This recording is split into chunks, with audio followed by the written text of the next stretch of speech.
बिस्मिल्लाहिर्रहमानिर्रहीम, अस्सलाम वालेकुम। बात करेंगे फंगल इन्फेक्शंस के बारे में। मैंने बहुत सारी वीडियोस बनाई है फंगल इन्फेक्शंस के ऊपर, जिसमें मैंने स्किन के डिफरेंट पार्ट्स को जो इन्वॉल्व करती होती है फंगल इन्फेक्शंस, उन सारी के ऊपर बात की है। यहाँ पे इस वीडियो का मेन मकसद ये है कि ओवरऑल अगर किसी को फंगल इन्फेक्शन हो जाता है, किसी भी तरह का फंगल इन्फेक्शन क्यों ना हो, तो उसका कैसे इलाज किया जा सकता है। बहुत सारे फंगल इन्फेक्शंस हैं, लेकिन मैं कुछ एक जो कॉमनेस्ट फंगल इन्फेक्शन है उनके नाम ले लेता हूं और फिर बाद में बात करते हैं कि इसका इलाज कैसे किया जाता है। सबसे जो कॉमन फंगल इन्फेक्शन है वो है रिंगवॉर्म। ये आपके जिस्म के किसी भी हिस्से में निकल सकता है। इस पे भी मैंने एक प्रॉपर वीडियो बनाई हुई है, अगर आप सेपरेटली जाके देखना चाहते हैं उस प्रॉपर वीडियो को तो वहां से आप देख सकते हैं। इसी तरह टीनिया पीडस है, टीनिया मैनम है, जॉक इच है, टीनिया केपिटस है। ये कुछ एक कॉमन फंगल इन्फेक्शंस है। बात करते हैं इन फंगल इन्फेक्शंस का इलाज कैसे किया जाता है। देखिए, हर एक फंगल इन्फेक्शन, ये जितने भी मैंने नाम लिए, इनके ऊपर सेपरेट वीडियो बनी हुई है। उसमें मैंने सारी चीज़ों के ऊपर डिस्कस किया है कि इसके क्या काजेज़ हो सकते हैं, उसका इलाज कैसे किया जा सकता है, उससे बचा कैसे जा सकता है। इन सारी चीज़ों के ऊपर डिटेल में बात हो चुकी है। लेकिन यहाँ पे ओवरऑल आपको मेन चीज़ ये बताना है कि कोई भी फंगल इन्फेक्शन अगर है, तो फिर हम उससे कैसे छुटकारा हासिल कर सकते हैं। जितने भी फंगल इन्फेक्शंस के मैंने नाम लिए हैं, ये हो या और कोई फंगल इन्फेक्शन हो, इन सबको ट्रीट करने का एक ही तरीका है, वो है एंटी फंगल।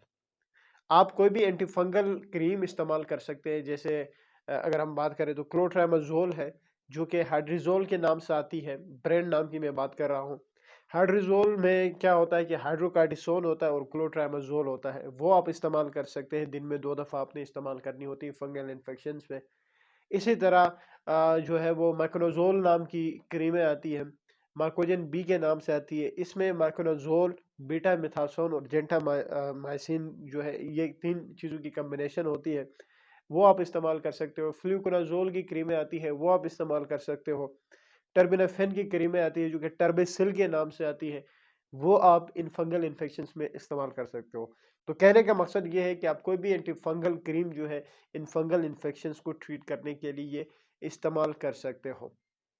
हाँ, एंटीफंगल क्रीमों के साथ हम एंटीफंगल्स भी दे देते हैं। जैसे कि टैबलेट्स की अगर हम बात करते हैं तो इट्राकोनाज़ोल है, फ्लूकोनाज़ोल के नाम से आता है। टेर्बिनाफिन की जो है वो आपको टैबलेट्स मिलती है, वो आप इस्तेमाल कर रहे होते हो। और साथ ही हम जो है वो एंटीबायोटिक क्रीम भी यूज़ कर रहे होते हैं, क्योंकि फंगल इन्फेक्शंस जितनी भी होती है इसमें थोड़ी बहुत तो इचिंग होती है, बाज़ में बहुत ज़्यादा होती है। जैसे कि रिंगवर्म है तो उसमें बहुत ज़्यादा इचिंग होती है। तो जब हम खुजाते हैं तो उससे फिर सुपर एडेड बैक्टीरियल इन्फेक्शन होता है। तो हम उस बैक्टीरियल इन्फेक्शन से निजात हासिल करने के लिए एंटी फंगल के साथ एंटीबायोटिक क्रीम भी देते हैं। और हम एंटी एलर्जिक्स भी यूज़ कर रहे होते हैं, जैसे कि सिट्राज़ीन हो गया, लोराटिडीन हो गया, लिवोसिट्राज़ीन हो गया, डिसलोराटिडीन हो गया, एबास्टीन हो गया। ये सारे जो है वो एंटी एलर्जिक्स है, एंटी हिस्टामीन्स है। क्योंकि इचिंग होती है तो उससे निजात हासिल करने के लिए हम इन सारे चीज़ों का इस्तेमाल कर रहे होते हैं। अच्छा, एक और इम्पोर्टेंट बात ये है कि याद रखें, फंगल इन्फेक्शंस जितने भी हैं उनका रिकरेंस रेट बहुत ज़्यादा है। ये मैंने पहले भी वीडियोस में बात की है। रिकरेंस रेट इसलिए ज़्यादा है कि उसकी जो प्रिवेंटिव मेजर्स है, अगर हम उसको फॉलो नहीं करते हैं तो बेशक आप ट्रीटमेंट लेते वक्त ठीक भी हो जाओ, लेकिन 10-15 दिन बाद फिर दोबारा वही कंडीशन जो है वो अपीयर हो सकती है। तो जितने भी फंगल इन्फेक्शंस होते हैं उनको ट्रीट करने के लिए आपने जितनी भी टाइम ड्यूरेशन रखी हुई है कि इतने टाइम तक आपने ये मेडिसिन लेनी है, उसके बाद फिर आपने 1 महीना या 2 महीने तक जो है वो एंटी फंगल्स को कंटिन्यू रखना होता है, ताकि रिकरेंस रेट जो है वो कम हो जाए। तो ये एक छोटी सी वीडियो थी जिसमें हमने बात की कि फंगल इन्फेक्शंस कौन कौन सी हो सकती है, जिसमें मैंने 3-4 नाम लिए और मैंने कहा कि फंगल इन्फेक्शंस जितनी भी हो, आप उसको ट्रीट कैसे कर सकते हैं, उनके ऊपर भी हमने बात की है।